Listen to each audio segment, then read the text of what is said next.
When you walk out into this world, it is a warfare. It's a warfare on who you are and keeping who you are. Because this world will try to change you. This world will make you a person that you have no business trying to be. Will blind you in lust. The devil's here to kill, steal, and destroy. It wants to destroy you in every single way. It wants to rearrange your mind to think you're somebody and make you understand the world and look at the world in a different light. I wanted more. I wanted more. Nothing was ever enough for me. Nothing could be enough. I just wanted more. After every blessing that I ever was given, it was never enough. It was never enough. I needed more. I needed more. I became greedy. I became greedy to money, thinking that money was love. And I went through that experience, and the only thing that had to wake me up from this experience was losing everything. Going to a complete zero, going into complete humbleness to understand that I was never the person that I was being. I was not supposed to be the person I was being, and I was living in this state of lust. You know, whether I liked it or not, I was destroying myself in ways that I couldn't even comprehend. Love comes when you are not looking for it and when you feel like you do not deserve it. This life, when you put it on perspective and you take your time and breathe and finally notice the little things in life and stop living in the small distractions that make life seem and make everything seem perfect, or make things seem like you're doing something, or makes life seem different than what it truly is. Sit in life. When you just sit still, when you just realize, all of this is perfectly made. Like, everything in this life is perfectly made. There's nothing in this life that is wrong. There's nothing in this life that is not perfect. There's nothing in this life that is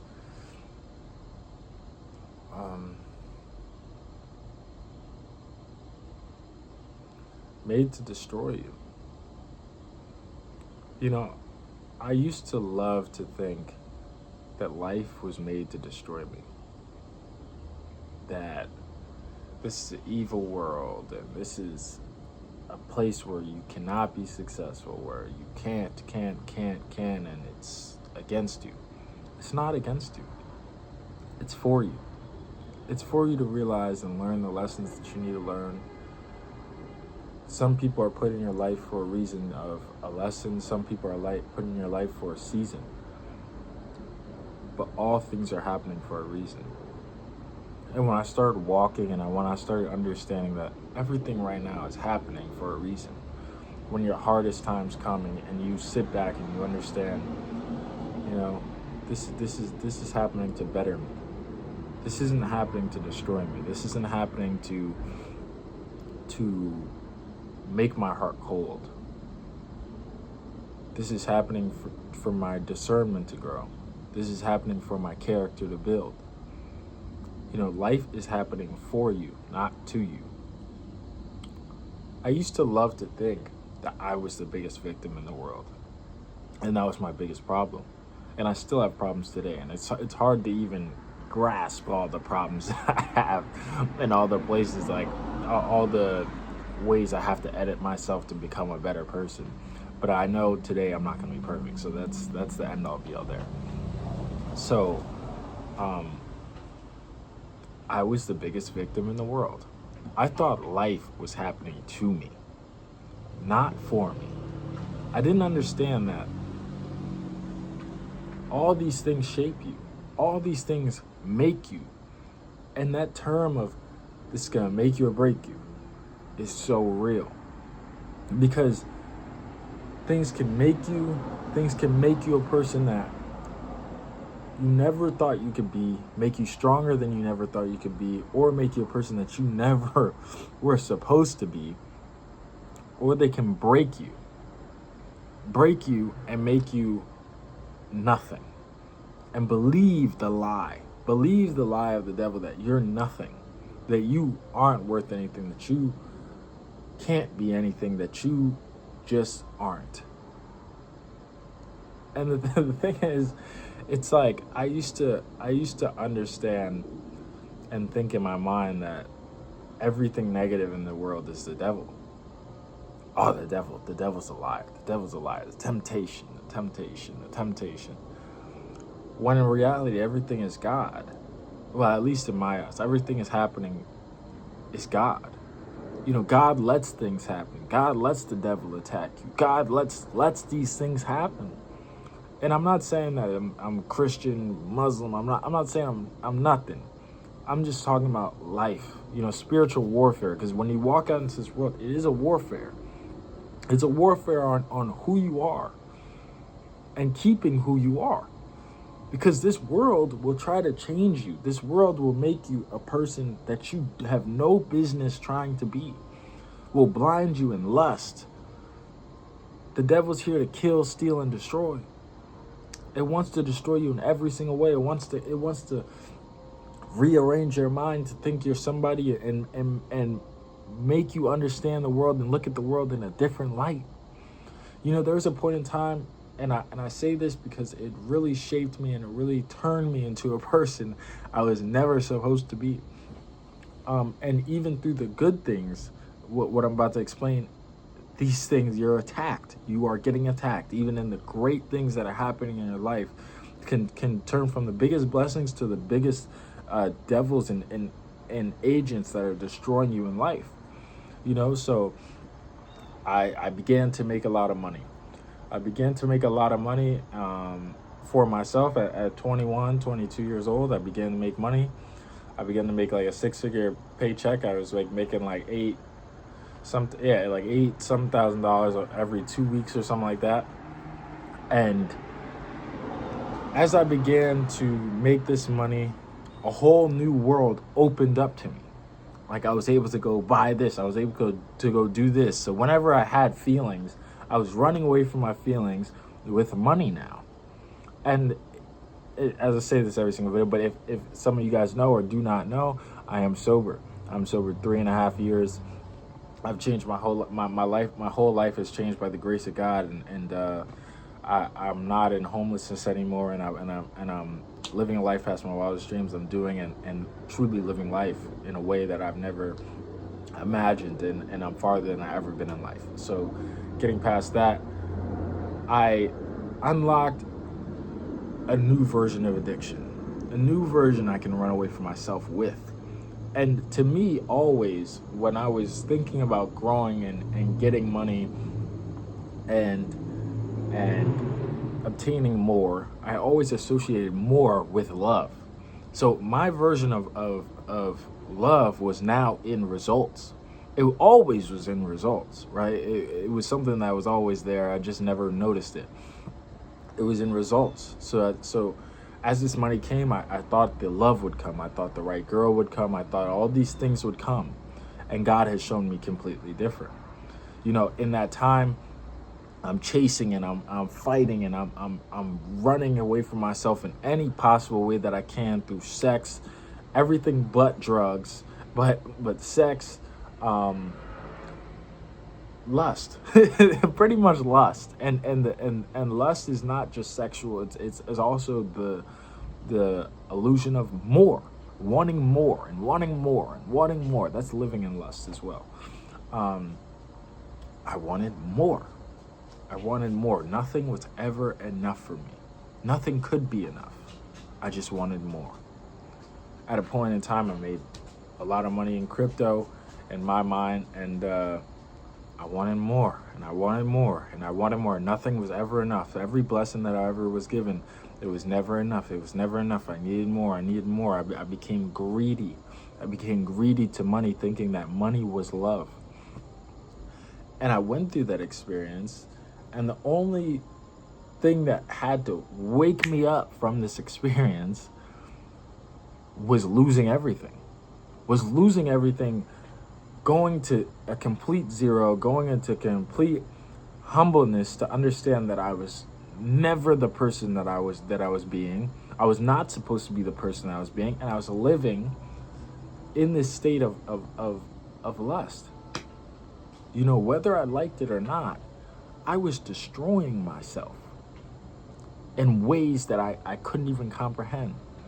I knew this. I knew when I'm going and I'm going to the strip clubs and I'm going here and I'm doing this and I'm doing that and I'm with this girl and I'm with that.